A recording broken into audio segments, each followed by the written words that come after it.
السلام علیکم۔ آج کا جو ویڈیو کا ٹاپک ہے وہ باغ فدق پہ۔ باغ فدق کا جو مسئلہ ہے صدیوں سے شیعہ اور سنی کے بیچ میں کافی پیچیدہ مسئلہ ہے۔ آج علماء قرآن اور حدیث سے بتائیں گے کہ حق پہ کون تھے۔ اب یہ ویڈیو پورا لاسٹ تک دیکھیے اور اپنی رائے کمنٹ باکس میں ضرور دیجیے۔ شکریہ۔ خیبر فتح ہوا، قلعہ فتح ہو گیا اس جگہ پہ۔ اس کے ساتھ کچھ اور بھی زمینیں تھیں جو بغیر جنگ کے فتح ہوئی، اسے کہتے ہیں مال فے۔ ان مال فے میں بغیر جنگ کے فتح ہونے والوں میں فما اوجفتم علیہ، جسے قرآن کہتے ہیں بغیر جنگ کے ملا، ان میں ایک زمین کا نام فدق ہے۔ جب میں لوگوں سے باتیں سنتا تھا کہ نعوذ باللہ صدیق فتح غصب کر گیا، تو میں سمجھتا تھا 11 لاکھ مربع میل کا حکمران ابو بکر صدیق نے کوئی سینکڑوں ایکڑ اراضی کھا لی ہوگی۔ یار اپنی شایان شان کے مطابق کوئی ہاتھ مارتا ہے نا۔ اگر بات یہ ہوتی تو ہماری حیرت کی انتہا رہ گئی۔ وہ باغ فدق یہ آپ کے صحن سے چھوٹا ہے، اس میں 13 کھجور کے درخت ہیں، کل 13۔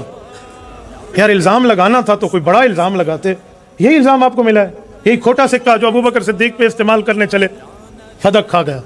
اللہ کے رسول جب دنیا سے گئے، پہلا جھوٹ یار لوگ بولتے ہیں بھائی حضور پاک کے جو صحابہ امیر المؤمنین کے درجے پر بنے تھے، یعنی ابو بکر صدیق، وہ حضور کی بیٹی کے حق کھا گئے تھے۔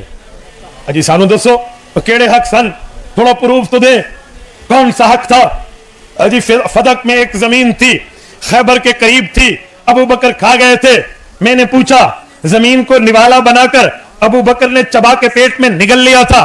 کہتے ہیں زمین نوالا نہیں بنتی۔ میں نے کہا پھر زمین موجود تھی؟ کہتے ہیں موجود تھی۔ میں نے کہا حضور پاک کی وراثت حضور کی بیٹی کو نہیں دی تو صدیق نے حضور کی بیوی سیدہ عائشہ اپنی بیٹی کو دے دی تھی؟ کہتے ہیں اپنی بیٹی کو بھی نہیں دی۔ میں نے کہا ظالم، تو کہتا ہے ابو بکر حضور کی وراثت کھا گیا، حق تو یہ تھا کھانے والا اگر ہوتا تو بیٹی سے لے کر حضور کی بیوی اپنی بیٹی کا گھر بھرتا، ایسا ہوا؟ کہتے ہیں نہیں، ابو بکر کھا گیا تھا جس نے پیغمبر کریم کے ذات اقدس پہ اپنی 11 سالہ بیٹی وار دی تھی، حق مہر بھی اپنی جیب سے دیا تھا، یہ کھا گیا تھا، تو اس کو کھانے والا کہتا ہے؟ وجہ کیا ہے بھائی؟ اچھا ایک بات کہو، ابو بکر کھا گیا میں تیرا جھوٹ مان گیا، عمر کھا گیا میں تیرا کذب مان گیا، عثمان کھا گیا میں تیری گمراہی مان لیتا ہوں، لیکن ایک بات بتا، حضرت علی جب حکومت پر آئے تھے کتنا عرصہ؟ کہا جی 4.5 سال۔ وہ زمین موجود تھی؟ کہا جی ہاں۔ حضرت علی کی زیر کنٹرول تھی؟ کہا جی ہاں۔ حضرت علی المرتضیٰ نے اس زمین کا کیا کیا؟ فدق اٹھاتے، حصہ بناتے، کاغذات بنواتے، بیٹا حسن آؤ، بیٹا حسین آؤ، بیٹی زینب آؤ، بیٹی ام کلثوم آؤ، ماں کا حصہ لے لو۔ علی نے دیا؟ کہا جی نہیں۔ میں نے کہا کیوں؟ وجہ؟ اچھا آگے چلتا ہوں، امام حسن حکمران وقت بنے؟ کہا جی بنے۔ حضرت امام حسن 6 ماہ خلیفہ رہے؟ کہا رہے۔ زمین تھی یا اوپر پانی چڑھ گیا تھا؟ کہا نہیں زمین تھی۔ فدق موجود تھا؟ جی تھا۔ امام حسن تو اپنی ماں کی وجہ سے خود مالک تھے، اپنے نام پہ الاٹ کیوں نہیں کرایا؟ وَلَوْ كَانَ بَعْضُكُمْ لِبَعْضٍ ظَهِيرًا، پورا خاندان کا خاندان اس دھرتی پہ اپنے تمام معاونین بھی دشمن لے کر آ جائے، اگر اس سوال کا جواب دے جائے میں بھویں کٹا لوں گا۔ حضرت علی نے بھی یہ زمین کیوں لے لی؟ ایک بد نصیب جواب دیتے ہوئے پھنس گیا۔ مجھے کہتے ہیں مولانا اہل بیت سے جو حق لیا جائے اہل بیت چھوڑ دیتے ہیں، پھر نہیں لیتے۔ اما فاطمہ الزہرا رسول اللہ کی وفات حسرت آیات کے وقت اکیلی رسول اللہ کی اولاد اس دھرتی پر تھی، بہنیں اور بھائی تو فوت ہو گئے تھے نا۔ اما فاطمہ نے حضرت ابوبکر صدیق کو لکھ بھیجا، کہا میرے والد کی زمین فدق ہے؟ کہا جی ہاں ہے۔ کہا آپ میرے نام پہ الاٹ کر دیں، میرے ابو کی زمین ہے اور مجھے دے دیں۔ ابوبکر صدیق نے کیا جواب دیا؟ ابوبکر نے جواب بھیجا بیٹی فاطمہ آپ کے خاوند علی المرتضیٰ گھر میں موجود؟ کہا موجود۔ کہا حضور پاک کے چچا اہل بیت کے چشم و چراغ حضرت عباس موجود؟ کہا جی موجود۔ کہا ذرا اپنے چچا جان اور اپنے خاوند سرتاج حضرت علی سے پوچھئے اس زمین کے بارے میں حضور پاک نے فیصلہ کیا تھا؟ آپ کے خاوند حضرت علی بتائیں گے، چچا حضرت عباس بتائیں گے، حضور پاک نے فیصلہ دیا تھا نحن معاشر الانبیاء لا نورث ولا نورث ما ترکناہ صدقہ۔ کہا لوگو نبی کا مقام یہ ہے، نبی کا مرتبہ یہ ہے، نبی کی شان یہ ہے کہ جب وہ دنیا سے چلا جائے اس کی وراثت کو تقسیم نہ کیا جائے، یہ محمدی فیصلہ ہے۔ تو ناظرین ابھی آپ نے سنا کہ مفتی صاحب نے باغ فتح کی جو جگہ ہے اس بارے میں کہا کہ صرف 13 کھجور کے جھاڑ اس باغ میں آتے اتنی جگہ تھی، بلکہ بتایا یہ بات ایک دم غلط ہے، یہ جھوٹ بول رہا ہے، وہ جگہ تو کافی بڑی جگہ تھی، بات جگہ کی نہیں، یہ بات جو تھی حق فاطمہ زہرا سلام اللہ کو نہیں ملا۔ اور یہ مفتی جو تہمت اور بےحد بھی رسول اللہ صلی اللہ علیہ وسلم کی کر رہا، یہ کہہ رہا ہے کہ حضرت ابو بکر اپنی جوان سا بیٹی رسول اللہ صلی اللہ علیہ وسلم پہ قربان کیے اور حق مہر بھی اپنی جیب سے ادا کر رہا، یہ بول رہا ہے۔ یہ کوئی بھی باپ ایسا نہیں کرتا، یہ تہمت اور الزام اور بے حد بھی کر رہا ہے رسول اللہ صلی اللہ علیہ وسلم، اور لوگ بڑے آرام سے سن رہے ہیں اور دوسروں تک بھی یہ پہنچا رہے ہیں۔ پیر میرے نشا صاحب کہ مطالبہ کرنے پر کیوں یہ حق انہیں نہ دیا؟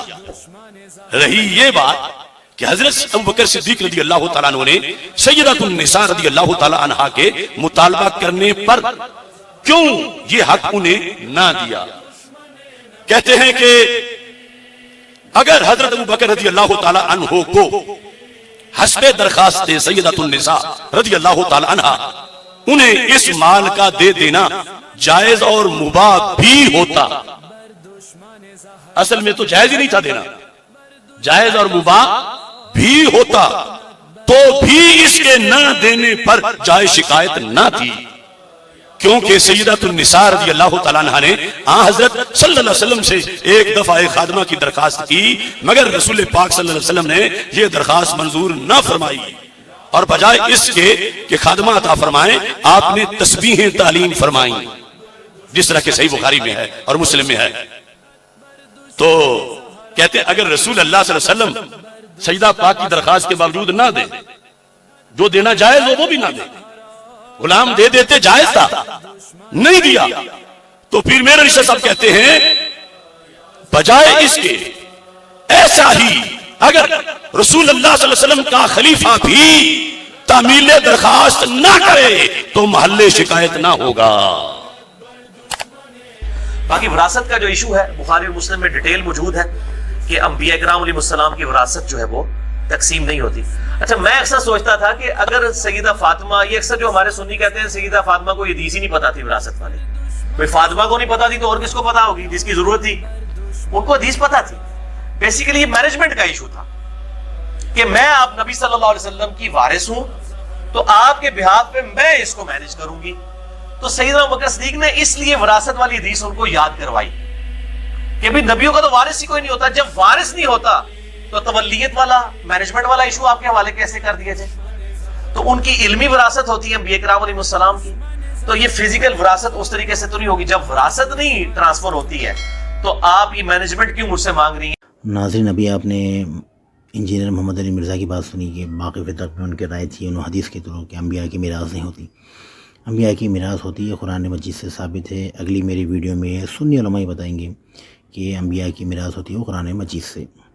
دوسری چیز یہ مرزا صاحب یہ بول رہے ہیں کہ یہ جو ایشو تھا مینجمنٹ کا ایشو، یہ دو فرقوں کو بیلنس رکھنے کے لیے بات کو ڈگمگ کر رہے ہیں، یہ مینجمنٹ کا ایشو کو ہی نہیں ہو سکتا، اس لیے کہ رسول اللہ صلی اللہ علیہ وسلم اپنی حیات میں یہ باغ فتح اپنی بیٹی فاطمہ زہرا سلام اللہ کو دے چکے، جب دے چکے تو مینجمنٹ یہ کہاں سے آئے گا، وراثت کہاں سے آئے گی بتائیے آپ؟ یہ من گھڑت کہانی بنائی ہے بیلنسنگ کے لیے مرزا صاحب، اس لیے کہ لوگوں دو فرقوں میں ایسا نہیں ہونا، لیکن ان کا کام تھا کہ سچ بتا کے اللہ اور رسول کو خوش کرنا تھا، یہ دو فرقوں کو بیلنس میں لینے کی ضرورت نہیں تھی۔ اگر یہ پہلے خلیفہ اگر یہ حدیث کو مانتے، حدیث کی جو دلیل دے رہے تھے رسول اللہ صلی اللہ علیہ وسلم کی کوئی میراث نہیں، تو ان کو یہ پہلا کام یہ کرنا چاہیے تھا، فاطمہ زہرا سلام اللہ کے پاس جانا تھا، جا کے ان کو یہ بولنا تھا کہ آپ کے بابا کی یہ حدیث ہے تو آپ جو مینجمنٹ کر رہے ہیں باغ فتح کا وہ اب میں کروں گا۔ وہ مانے نہ مانے وہ بات کی بات تھی، لیکن پہلے خلیفہ سمجھ گئے تھے کہ اگر یہاں جاؤں گا تو مسئلہ کچھ اور ہو جائے گا، تو ڈائریکٹ باغ فتح پہ جا کے مزدوروں کو ہٹائے، جو کام چل رہا تھا ہٹا کے قبضہ کی اپنے مزدوروں کو لگائے۔ یہ زبردستی کا قبضہ ہے، جب وہ مزدور آگے ایسا بولے کہ ایسے ایسا ہوا بول کے پہلا خلیفہ ایسا کرے بول کے، جب معلوم پڑا تو فاطمہ زہرا سلام اللہ آئے بات کرنے کے لیے۔ اب انہوں نے دلیل بھی دیے، قرآن مجید سے دلیل دیے، اس دلیل کو بھی نہیں مانا، گواہ پیش کرے گواہ کو بھی نہیں مانا۔ ایک حدیث جو مرزا صاحب بول رہے ہیں کہ وہ حدیث سے فاطمہ زہرا سلام اللہ کو پہلے خلیفہ یاد دلایا، بلکہ یہ بات بالکل صحیح ہے، وہ چیز ہے ہی نہیں، نہ حدیث میں آیا، رسول اللہ صلی اللہ علیہ وسلم کبھی بولے نہیں، تو فاطمہ زہرا سلام اللہ کو کیسا معلوم پڑیں گے بتائیے کہ وہ جھوٹی حدیث ہے، کہ خاتون جنت کو نہیں معلوم پڑیں گے، کسی اور کو معلوم پڑیں گے؟ تو یہ بات تھوڑی غور و فکر کی نا، بتائیے آپ کوئی بھی حدیث جب قرآن سے ٹکرائے اس کو دیوار پہ دے مارو، یہ جھوٹی حدیث ہے. آپ بولیں گے بخاری میں آئے گا مطلب کہ آنکھیں بند کر کے مان لو، تو یہ بات غلط ہے ایک دم. یہ عقل کے خلاف مرزا صاحب بات کر رہی ہیں. اور کچھ لوگ سمجھتے یہ ابھی جو باتیں سامنے آئی یہ تو ہم کبھی سنے نہیں، یہ باتیں تو پرانی ہیں، لوگوں کے سامنے اب آ رہی. تو اگر اس چیز کو آپ کو معلوم کرنا ہے تو تھوڑا وقت نکالنا پڑتا، وقت نکال کے دیکھنا پڑتا، تو یہ آپ کو یہ چیزیں کتابوں میں لکھی ہوئی معلوم پڑے گی. لیکن آج کا دور کیسا ہے، سوشل میڈیا کا دور ہے، بڑی آسانی سے معلوم پڑتی. لیکن انسان کو کوشش کرنا چاہیے، اگر کوشش کرنا چاہے تو سچ ضرور سامنے آئے گا. تو میرا ویڈیو بنانے کا جو مقصد ہے کہ آپ کے سامنے سچ لایا جائے. تو یہ ویڈیو دیکھیے، آنے والی ویڈیو کو دیکھ کے آپ یہ بتائیے، آپ کی جو رائے ہے ضرور بتائیے. قرآن کریم کے خلاف ہے یہ چیز کہ رسول اللہ کی وراثت نہیں تھی، اور قرآن نے ان کو یہاں سے خارج نہیں کیا. اب حضرت ابو بکر رضی اللہ عنہ نے حضرت فاطمہ کے کلیم کو رد کرنے کے لیے جو روایت پیش کی، بخاری میں بھی ہے، مسلم میں بھی ہے، دوسری تمام شیعہ کتابوں میں بھی ہے اور سنی کتابوں میں بھی. اس کے اندر 3 پوائنٹ ہیں. ابھی دونوں علماء نے، دونوں اسکالرز نے وہ حدیث پیش کی ہے، میں اس کی تفصیل میں نہیں جاؤں گا، وقت کم ہے. اس کے 3 اجزاء ہیں. پہلا جز یہ ہے کہ انبیاء کسی کے وارث نہیں ہوتے، یعنی وہ اپنے والدین کی وراثت نہیں لیتے. دوسرا پوائنٹ یہ ہے کہ انبیاء کی وراثت نہیں ہوتی، ان کا کوئی رشتہ دار اور ان کے کوئی قریبی جو ہیں عزیز، وہ ان کی وراثت نہیں لے سکتے. اور تیسرا پوائنٹ یہ ہے کہ جو کچھ انبیاء چھوڑتے ہیں وہ صدقہ ہے. اب یہاں سوال یہ ہے کہ انبیاء کی وراثت نہیں ہوتی، تو رسول اکرم صلی اللہ علیہ وآلہ وسلم نے اپنے والد گرامی حضرت عبداللہ بن عبد المطلب کی وراثت لی ہے. اس میں 3 چیزیں تھیں. ایک وہ ان کا مقام تھا جو ان کا آبائی مقام تھا. دوسرا ام ایمن جو لونڈی تھی. اور تیسری چیز جو ہے وہ تلواریں اور اونٹنی تھی. بعض کہتے ہیں ایک سے زیادہ اونٹ تھے، بعض کہتے ہیں ایک تھے، چلو ایک ہی صحیح، ہم ایک ہی پر اکتفا کرتے ہیں. تو یہ وراثت تھی رسول اللہ کے والد کی. رسول اللہ نے یہ وراثت اپنے والد سے لے لی. تو یہ کیسے وہ کہہ سکتے ہیں کہ انبیاء وراثت نہیں لیتے؟ آپ بچپن میں وراثت لے چکے اور نبوت ملنے کے بعد آپ نے کہا ہم کسی کے وارث نہیں ہوتے. یہ دونوں باتیں ایک دوسرے کے متضاد ہیں. یہ قول اور یہ عمل، یہ دونوں ایک دوسرے کے خلاف ہیں. تو رسول اللہ نے اپنے والد کی وراثت لی ہے، لہٰذا یہ بات درست نہیں کہ انبیاء کسی کے وارث نہیں ہوتے. دوسری چیز ہے کہ انبیاء کی اولاد جو ہے اس کی کوئی وارث نہیں ہوتی، وہ وارث نہیں ہوتی، تو وہ وارث سلیمان و داؤد. اور حضرت زکریا علیہ السلام نے جو کہا کہ انی خفت الموالی من ورائی، یہ علماء کے لیے یہ لفظ جو ہے یہ قابل غور ہے اہل علم کے لیے، کہ حضرت زکریا یہ کہہ رہے ہیں کہ انی خفت الموالی، میں موالی سے ڈرتا ہوں، مجھے ڈر ہے، اس لیے میں تجھ سے مانگ رہا ہوں کہ مجھے ایک وارث چاہیے. اب یہاں جو سکالر یہ فرماتے ہیں کہ یہ وراثت علم کی وراثت تھی، نبوت کی وراثت تھی، تو خفت الموالی کو آپ کہاں لے کے جائیں گے؟ کیا حضرت زکریا کو اپنے موالی سے یہ ڈر تھا کہ وہ میرا علم چھین لیں گے، میری نبوت چھین لیں گے؟ انہیں ڈر اس چیز کا تھا کہ جو میری پراپرٹی ہے اور جو میری جائیداد ہے، میرے بعد میرے موالی اس پہ قابض ہو جائیں گے. حضرت ابو بکر اور حضرت عمر کے دور میں گورنمنٹ کے قبضے میں رہا فدق. حضرت عثمان نے سارا مروان کو بخش دیا. اگر مسلمانوں کی پراپرٹی تھی تو تیسرے خلیفہ کو یہ حق کس طرح تھا کہ وہ مروان بن الحکم کو سارا دے دے؟ پھر حضرت عثمان کے بعد امیر شام معاویہ بن ابی سفیان کا دور آیا. انہوں نے حضرت عثمان کے بیٹے اور حضرت مروان کو اور اپنے بیٹے کو، ان 3 کے درمیان فتح کو تقسیم کیا جناب معاویہ بن ابی سفیان نے. عمر بن عبدالعزیز آئے، انہوں نے اور پھر مروان نے یہ جائیداد وراثت کے طور پر اس کی اولاد کو پہنچی، عبدالعزیز بن مروان کو، اور اس کے ذریعے سے حضرت عمر بن عبدالعزیز تک پہنچی. عمر بن عبدالعزیز نے سارا فدق جو ہے وہ اولاد فاطمہ کو واپس کیا، یہ کہہ کر کے کہ یہ ان کا حق ہے، ان کے ساتھ زیادتی ہوئی ہے. اب سوال یہ ہے کہ فیصلہ حضرت ابو بکر کا درست تھا، فیصلہ حضرت عثمان کا درست تھا، فیصلہ عمر بن عبدالعزیز کا درست تھا، اور اس کے بعد کی تاریخ انہوں نے بتا دی. یہ مامون الرشید تک پہنچتا ہے، اور مامون کے بعد پھر حکومت کے قبضے میں آیا، اور پھر آج تک بنو فاطمہ کو وہ واپس نہیں مل سکا. تو یہاں میرا پوائنٹ یہ ہے کہ یہ جو حدیث پیش کی جاتی ہے یہ قرآن کے خلاف ہے. اہل سنت کے محدثین کے اصول کے مطابق قرآن پر پیش کرو، درایت پر پیش کرو. اگر اس لحاظ سے روایت ٹھیک ہے تو قبول کی جائے گی، ورنہ اس کو رد کیا جائے گا. بخاری کے اندر روایت آنے کا یہ مطلب نہیں ہے کہ ہم اس کو آنکھیں بند کر کے قبول کر لیں. یہ روایت قرآن کے شریعت خلاف ہے. کہ خیبر کے قریب مدینہ میں ایک زمین ہے، وہاں یہودی آباد تھے. جب فدق کے رہنے والے یہودیوں کو یہ بات معلوم ہوئی کہ نبی صلی اللہ علیہ وآلہ وسلم کو خیبر کے یہودیوں پر فتح حاصل ہوئی ہے، اور خیبر کے یہودی باوجود اپنی طاقت اور قوت اور شان و شوکت کے وہ شکست کھا گئے ہیں، تو فدق کے رہنے والوں نے بغیر جنگ کیے مصالحت کی، صلح کی، اور رسول اللہ صلی اللہ علیہ وآلہ وسلم کے لیے اپنی زمین اور اموال کو پیش کر دیا۔ اس بارے میں کسی کا کوئی اختلاف نہیں ہے، نہ شیعہ کا نہ سنی کا، کہ رسول اللہ صلی اللہ علیہ وآلہ وسلم کی حیات طیبہ میں وہ مال جو بغیر جنگ کیے مسلمانوں کو حاصل ہو وہ رسول اللہ صلی اللہ علیہ وآلہ وسلم کے لیے ہے، خالصتاً لرسول اللہ، وہ خالص رسول اللہ کا حق ہے، اس میں کوئی شریک نہیں ہے، نہ حکومت ہے نہ کوئی اور شخص ہے، کسی کی شراکت اس میں موجود نہیں ہے۔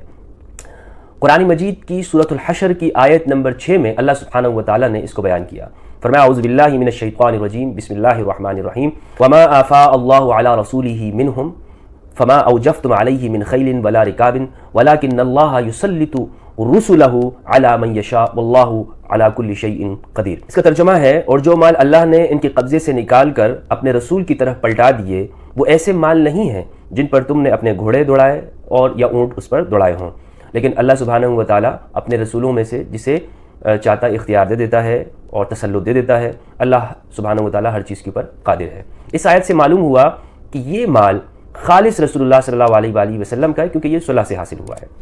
اس میں کوئی اختلاف نہیں ہے کہ جو اموال رسول اللہ کی زندگی میں تھے وہ آپ ہی کا حق ہے، کسی اور کا حق نہیں۔ اب اختلاف کہاں سے شروع ہوتا ہے؟ اختلاف یہاں سے شروع ہوتا ہے کہ جب رسول اللہ صلی اللہ علیہ وآلہ وسلم اس دنیا سے پردہ فرما گئے، تو اب سوال یہ ہے، کیا رسول اللہ صلی اللہ علیہ وآلہ وسلم کے جو اموال ہیں، جو آپ کے گھر ہے، جسے قرآن مجید نے بیوت النبی کہا ہے، جو آپ کے پاس تلوار ہے، مال مویشی ہے، جو آپ کے پاس جو فدق کی زمین تھی یا دیگر اموال تھے، اس میں وراثت تقسیم ہوگی یا نہیں ہوگی؟ جب جناب ابوبکر رضی اللہ تعالیٰ عنہ خلیفہ بنائے جاتے ہیں تو آپ نے یہ کام کیا کہ رسول اللہ صلی اللہ علیہ وآلہ وسلم کے اموال اور خاص طور پہ ارض فدق اسے اپنے حکومت کے حصے میں لے لیا، کنٹرول میں لے لیا کہ اب اس کے معاملات ہم چلائیں گے، اس کے انتظامات ہم دیکھیں گے۔ اور اسی کے مطالبے کے لیے فاطمہ الزہرا سلام اللہ علیہا، یعنی اپنے والد اپنے ابا جان کی جو وراثت ہے اس کے حصول کے لیے جناب ابوبکر رضی اللہ تعالیٰ عنہ کے دربار میں جاتی ہیں۔ یہ واقعہ صحیح بخاری کے اندر، صحیح مسلم اور دیگر احادیث کی کتابوں کے اندر موجود ہے۔ صحیح بخاری کے اندر 3092، 3093 اور صحیح مسلم کے اندر 4479 کے اندر یہ واقعہ موجود ہے۔ ام المؤمنین عائشہ فرماتی ہیں کہ فاطمہ الزہرا سلام اللہ علیہا نے مطالبہ کیا اور اس کے جواب میں جناب ابوبکر رضی اللہ تعالیٰ عنہ نے پہلے تو یہ استدلال کیا، پہلے تو جس طرح کہ فتوح البلدان کے اندر ہے کہ گواہ طلب کیے کہ آپ کے پاس گواہ کون ہے، تو سیدہ نے گواہ پیش کیے۔ فتوح البلدان میں ہے کہ امام علی کو اور ام ایمن کو پیش کیا، دوسرا نام بھی ملتا ہے، لیکن جناب ابوبکر رضی اللہ تعالیٰ عنہ نے اس کو قبول نہیں کیا، ان گواہوں کو قبول نہیں کیا، فرمایا کہ یہ نصاب کامل نہیں ہے۔ تو پھر سیدہ نے قرآن مجید کی آیات سے استدلال کیا، وہ آیات کیا ہیں ہم آگے پیش کریں گے، لیکن جناب ابوبکر رضی اللہ تعالیٰ عنہ نے ایک حدیث سے، خبر واحد سے استدلال کیا۔ صحیح بخاری کے اندر 3093 میں وہ حدیث موجود ہے۔ حضرت ابوبکر نے فرمایا کہ نحن معاشر الانبیاء لا نورث ما ترکناہ صدقہ، کہ ہم انبیاء کے گروہ وہ ہماری وراثت تقسیم نہیں ہوتی، جو کچھ ہم چھوڑتے ہیں وہ صدقہ ہوتا ہے۔ یہ جناب ابوبکر رضی اللہ عنہ کا بنیادی استدلال تھا۔ اب ہم یہاں پر یہ دیکھتے ہیں کہ احادیث کے حوالے سے جناب ابوبکر رضی اللہ عنہ کا جو رویہ تھا وہ کیا تھا۔ ہمارے ہاں اکثر مورخین نے لکھا ہے کہ جناب ابوبکر نے اپنے زمانے میں احادیث کا جو مجموعہ خود انہوں نے لکھا تھا اس کو جلا دیا تھا۔ اس کو مناظر حسن گیلانی رحمہ اللہ نے لکھا ہے، جو چاہے وہ دیکھ سکتا ہے تدوین حدیث کے اندر۔ تو لیکن جب سیدہ نے یہ مطالبہ کیا اپنے والد کی وراثت کا، ابا جان کی میراث کا، تو جناب ابوبکر نے حدیث سے استدلال کیا ہے، سیدہ کا استدلال کیا۔ اب یہ جو حدیث ہے کہ ہم انبیاء کے گروہ ہماری وراثت نہیں ہوتی، لا نورث ما ترکناہ صدقہ، اس کو ہم قرآن مجید کے ساتھ دیکھتے ہیں۔ سیدہ نے اس کا جواب دیا، قرآن مجید سے استدلال کیا۔ قرآن مجید کی سورہ مریم سورہ نمبر 19 آیت نمبر 5 اور 6 ہے، اللہ سبحانہ و تعالیٰ نے ارشاد فرمایا انی خفت الموالی من ورائی وکانت امرأتی عاقرا فہب لی من لدنک ولیا یرثنی ویرث من آل یعقوب وجعلہ ربی رضیہ۔ حضرت زکریا علیہ السلام نے یہ دعا مانگی، پروردگار کہ میں اپنے بعد اپنے لوگوں سے، بھائی بندوں سے مجھے خوف لائق ہے، آپ اپنی جانب سے مجھے مددگار عطا کر دیجئے جو میرا وارث ہو، یرثنی ویرث من آل یعقوب، میرا وارث ہو اور آل یعقوب کا وارث ہو۔ اس آیت سے معلوم ہوا کہ انبیاء کی وراثت ہوتی ہے، انبیاء کی وراثت ہوتی ہے۔ اب کچھ لوگ یہ کہہ سکتے ہیں کہ یہاں پہ مراد وراثت سے مراد علم ہے، علم ہے کہ جس پہ وہ حضرت زکریا فرما رہے تھے کہ مجھے بعد کے لوگوں کو خوف ہے کہ وہ جو میرے بعد جو آنے والے لوگ ہیں وہ ایسے ہوں گے ناخلف قسم کے لوگ ہوں گے. تو ہمارے اہل سنت نے بعض نے جواب دیا اس سے مراد علم ہے، یعنی جو انبیاء وارث وراثت چھوڑ کے جاتے ہیں.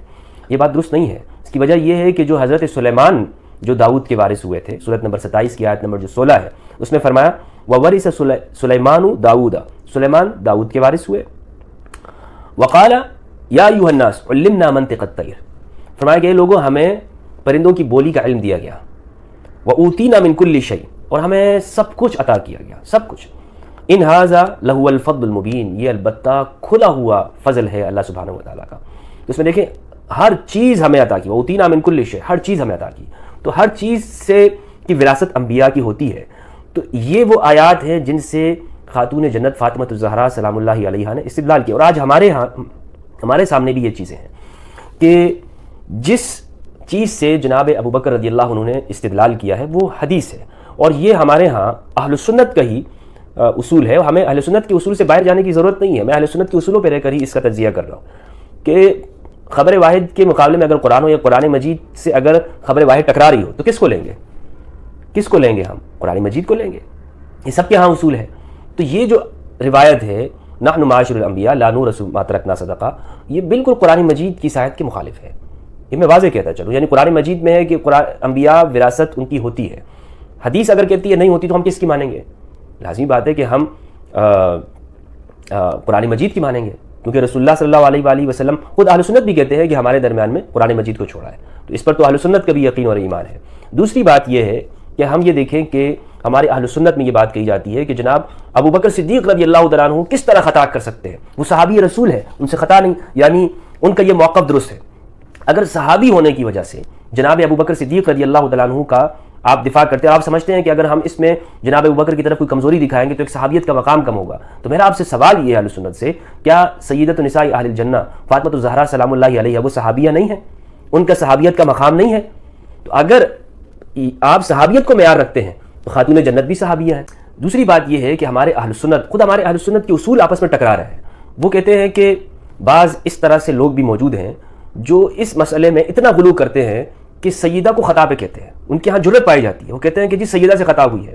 اگر میرا سوال یہ ہے ان سب سے جو لوگ سیدہ کو خطا پہ کہتے ہیں، مجھے بتاؤ اگر سیدہ کو خطا پہ کہنے سے کوئی شخص منافق نہیں بن جاتا، کوئی شخص دائرہ اسلام سے نہیں نکل جاتا، کوئی شخص گمراہ نہیں ہو جاتا، تو جناب ابو بکر رضی اللہ عنہ کو خطا پہ کہنے سے کوئی شخص کس طرح سے رافضی یا اہل سنت سے نکل جاتا ہے، گمراہ کیسے ہو جاتا ہے؟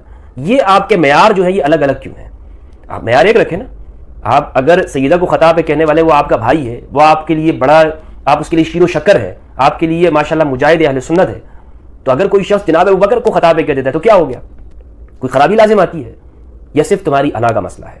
یہ جناب امام زین العابدین علیہ السلام کے پاس رسول اللہ صلی اللہ علیہ وسلم کی تلوار موجود تھی. مصر بن مخرمہ جو روایت کرتے ہیں، اور مصر بن مخرمہ نے کہا کہ آپ کی تلوار مجھے دے دیجیے. اس روایت میں جناب زین العابدین علیہ السلام کے پاس رسول اللہ کی تلوار موجود ہے. تو اگر رسول اللہ کی وراثت تقسیم نہیں ہوئی تھی تو تلوار امام زین العابدین علیہ السلام کے پاس کس طرح گئی؟ اس کا مطلب یہ ہے کہ وراثت تقسیم ہوئی، ایک خاص مال کو، خاص یعنی فدق کی زمین کو، اس مال کو روکا گیا.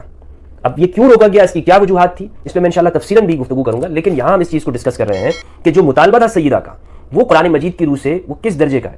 تو میرے نزدیک میں نے آپ کو بتا دیا کہ سیدہ کا مطالبہ بالکل حق اور صواب مطالبہ قرآن مجید کے بالکل عین قرآن کی آیات سے موافق مطالبہ ہے. پھر آپ یہ دیکھیں کہ امام علی کے پاس رسول اللہ صلی اللہ علیہ وآلہ وسلم کے مال مویشی میں سے وہ خچر جو صفین میں تھا وہ بھی امام علی کے پاس تقسیم ہوا. کہ جن گھروں میں ازواج مطہرات رہتی تھی وہ گھر بھی ازواج مطہرات کے نہیں، وہ گھر کس کے ہیں؟ وہ گھر بھی رسول اللہ صلی اللہ علیہ وآلہ وسلم کے.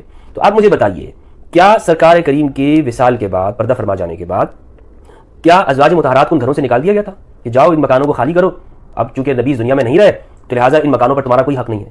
بتائیے مجھے، کیا جناب بکر صدیق رضی اللہ عنہ نے یہ کیا؟ نہیں کیا، بلکہ ازواج مطہرات کو ان گھروں میں باقی رکھا، رہتی رہیں، ان گھروں میں رہیں، لیکن یعنی ان سے وہ چیز حکومت کے اختیار میں نہیں لیا، اس فرق کو اختیار اپنے کنٹرول میں لیا، اور دیگر یعنی جن چیزوں کا تعلق سیدہ کے ساتھ تھا صرف اسی کو لیا گیا. پھر اس میں ایک اہم بات یہ ہے کہ جو رسول اللہ صلی اللہ علیہ وآلہ وسلم کے پاس دیگر اموال تھے فدق کو چھوڑ کر، جناب عمر نے وہ امام علی کو دے دیے تھے. ہاں اگر جو، اور وہ مال حضرت ابوبکر نے روکے تھے، حضرت ابوبکر نے وہ نہیں دیے تھے، لیکن جناب عمر نے وہی اموال امام علی کو عطا کر دیے. تو اگر ہمارے اہل سنت یہ دفاع کرتے ہیں، یہ بہت یہاں پر عجیب سا معاملہ ہے کہ اہل سنت اگر دفاع کرتے ہیں جناب ابوبکر رضی اللہ عنہ کا، تو اسی فیصلے کو تو جناب عمر رضی اللہ عنہ نے ختم کر دیا، اور پھر آگے عمر بن عبدالعزیز نے جو بنو امیہ نے مکمل طور پر اس کا خود ہی ہڑپ کر کے کھانے لگے، عمر بن عبدالعزیز نے اس کو واپس لوٹا دیا. لیکن عمر بن خطاب رضی اللہ تعالیٰ عنہ نے تو حضرت ابوبکر کے ہی اسی فیصلے کو آدھا طور پر تسلیم نہیں کیا بعد کے دور میں، اور وہ لوٹا دیا تھا، صرف فدق کی زمین کو نہیں دیا. تو معلوم یہ ہوتا ہے کہ یہاں پر ہمارے اہل سنت کے جو معیار ہیں وہ اس قابل ہیں کہ اس کے اوپر سوالات اٹھیں. علی کی جب خلافت آئی تھی، چوتھی خلافت، تو فدق لے لیتے واپس. علی نے فدق کو کیوں پھر اگنور کیا؟ برائے قسم یہ سوال نیا نہیں ہے. 3 مرتبہ ائمہ سے یہ سوال پوچھا گیا ہے، تینوں مرتبہ الگ الگ جواب دیے میرے مولانا. 3 مرتبہ سوال پوچھا گیا. ابو بصیر نے پوچھا صادق علیہ محمد سے کہ مولا امام صادق علیہ السلام سے کہ مولا یہ جو فدق تھا وہ آپ کے جد نے واپس کیوں نہیں لے لیا جب ان کی خلافت آئی تھی؟ ایسا خوبصورت جواب ہے میرے مولا کا. میرے مولا نے کہا کہ اس لیے کہ جب علی ابن ابی طالب کی ظاہری خلافت آئی، علی نے فدق کیوں واپس نہیں لیا؟ ظالم دنیا سے جا چکا تھا، عذاب بھگت رہا تھا. جو مظلومہ بیوی تھی وہ جا چکی تھی، وہ اپنی جزا پا رہی تھی. نہ علی ان کے ثواب میں کمی کرنا چاہتے تھے، نہ ان کے عذاب میں کمی کرنا چاہتے تھے. دوسری مرتبہ یہی سوال، یہ سوال ابو بصیر نے کیا تھا، دوسری مرتبہ یہ سوال ابن ابراہیم نے کیا چھٹے مامی سے. علی تو آپ جانتے ہیں نا کہ جب علی سے سوال کیا جاتا تھا تو ایک ہی تو سوال تھا، 70 الگ جواب دیتے تھے. مولا یہ وہ فدق واپس کیوں نہیں لے لیا تھا؟ کہا اچھا، مولا نے پلٹ کے سوال کر دیا. کہا اچھا یہ بتاؤ مجھے، جب رسول اللہ کو مکہ چھوڑنا پڑا، ہجرت فرمائی، ان کا اپنا ایک ذاتی گھر تھا وہاں جس پر مکے والوں نے قبضہ کر لیا تھا. مدینہ میں 10 سال رہے، دوبارہ واپس پلٹے فاتح مکہ بن کر، فتح مکہ ہو گئی. اب وہاں کے حاکم تھے. امام نے کہا کہ پھر رسول اللہ نے وہ گھر جس پر قبضہ ہو چکا تھا وہ واپس کیوں نہیں لیا تھا؟ وہ واپس کیوں نہیں لیا تھا؟ پھر کہتے مولا یہ تو مجھے ہی معلوم، کیوں نہیں واپس لیا تھا؟ امام نے کہا کہ ہم اہل بیت کا مزاج یہ ہے، ایک بار جو شے ہم سے ظلمن لے لی جائے ہم اسے واپس نہیں لیتے. جو ظلمن لے لی گئی وہ لے لی گئی. یہی سوال 7ویں امام سے بھی کیا گیا کہ مولا یہ فدق واپس کیوں نہیں لے لیا تھا؟ تو میرے مولا نے کہا کہ دیکھو، اللہ نے ہمیں ولی بنایا ہے تمام انسانوں کا، لہذا اگر کسی انسان پر، کوئی عام انسان پر ظلم ہوتا ہے نا، تو ہم اس کے ولی بن کر مظلوم کو حق دلاتے ہیں. ہمارا ولی خود اللہ ہے، ہم اپنا حساب نہیں لیتے، وہ لے لے گا کہ بھائی مولا علی کی حکومت میں تو اتنا اہم تھا تو واپس کیوں نہیں لیا؟ 3 جواب ہو گئے. اچھا اگر حقیقی فدق واپس کرنا ہے، فدق تو ایک ٹوکن پروٹیسٹ تھا، ایک علامتی احتجاج تھا، علامتی احتجاج تھا نا. ورنہ سیدہ کونین جن کی خاطر دنیا نہیں خلق ہوئی، اگر سیدہ نہ ہوتی تو نہ محمد ہوتے نہ علی ہوتے. تو صدیقہ کبریٰ وہ ایک زمین کے ٹکڑے کے لیے جائیں گی کیا؟ یہ تو ٹوکن احتجاج تھا تاکہ اس غاصب کے چہرے سے خلافت کی نقاب اتر جائے.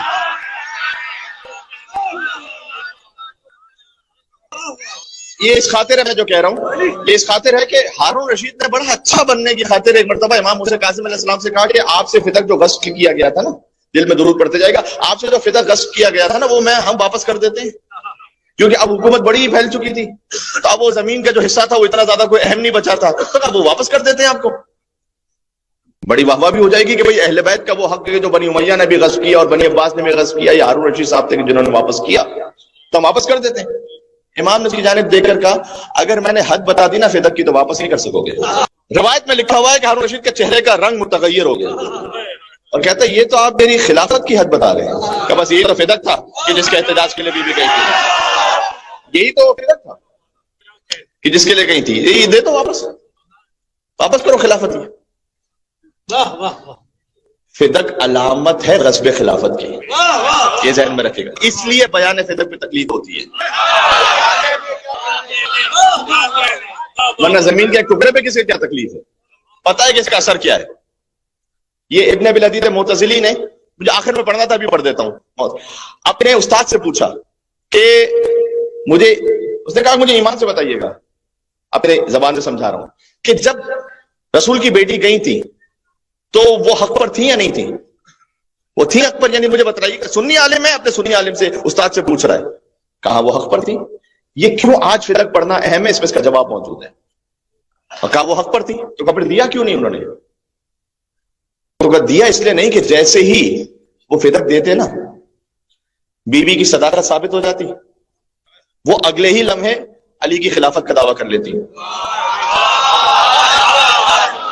یہ بات معمولی نہیں ہے، اس پر دار و مدار خلافت کا۔ اس نے یہ کہا اس سنی عالم نے کہ اس لیے نہیں دیا کہ جیسے ہی فدق کی حقانیت ثابت ہوتی نا، وہ اگلے لمحے خلافت کا دعویٰ کر دیتی علی کے لیے۔ تو چونکہ ابھی ابھی صداقت کو قبول کر چکے تھے، تو جو خلافت کا دعویٰ تھا اسے جھٹلایا نہیں جا سکتا تھا۔ پھر اب تک کا اہم ترین جملہ کہنے لگا ہوں، کیا کہنا بی بی آپ کے قدموں کی خاک پر ہماری نسلیں قربان ہو جائیں، حکمت فاطمی پر ہماری نسلیں قربان ہو جائیں۔ بی بی آپ نے اس شخص کو دو راہے پر آ کے کھڑا کر دیا، یا مجھے سچا کہو اور حکومت چھوڑو، یا مجھے جھوٹا کہو اور جنت چھوڑو۔ تو ناظرین، جیسے آپ اس ویڈیو میں دیکھا کہ تمام علماء اپنی اپنی رائے پیش کیے، اس بارے میں آپ کی کیا رائے ہے کمنٹ باکس میں ضرور بتائیے۔ اگر یہ ویڈیو پسند آئی تو لائک اور چینل کو سبسکرائب ضرور کریے۔